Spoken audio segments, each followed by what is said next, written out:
বাংলাদেশে খুনি হাসিনার হুকুমে এবং ভারতের প্রেসক্রিপশনে এই পিলখানা হত্যাকাণ্ড হয়েছে, শাপলায় হত্যাকাণ্ড হয়েছে, চুলাইয়ের হত্যাকাণ্ড হয়েছে। সেই হত্যাকাণ্ডের বিচার হওয়ার পূর্ব পর্যন্ত এই বাংলাদেশে অন্য কোনো কিছু কখনোই প্রাসঙ্গিক হতে পারে না। সকল রাজনৈতিক দলের উদ্দেশ্যে একটি কথাই বলবো, এই যে জেনারেশন, এই জেনারেশনকে ভয় করুন, এই জেনারেশনকে ভয় করুন।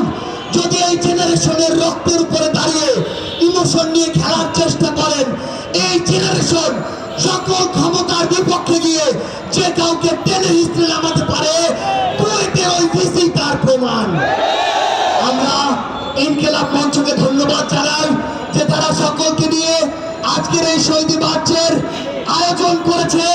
এই মঞ্চের সকল শহীদ পরিবার, সামনে থাকা সকল আহত যোদ্ধাকে সামনে রেখে একটি কথাই বলি, এই অন্তর্বর্তীকালীন সরকারের সবচেয়ে বড় লেজিটিমেসি হচ্ছে এই শহীদরা, এই শহীদদের হত্যার বিচার করার পূর্ব পর্যন্ত এই অন্তর্বর্তীকালীন সরকার যদি অন্য কোনো কিছুর চিন্তা করে, তাহলে তারা তাদের সারা জীবনের এই রক্তের দায়বদ্ধতা কখনো এড়াতে পারবে না।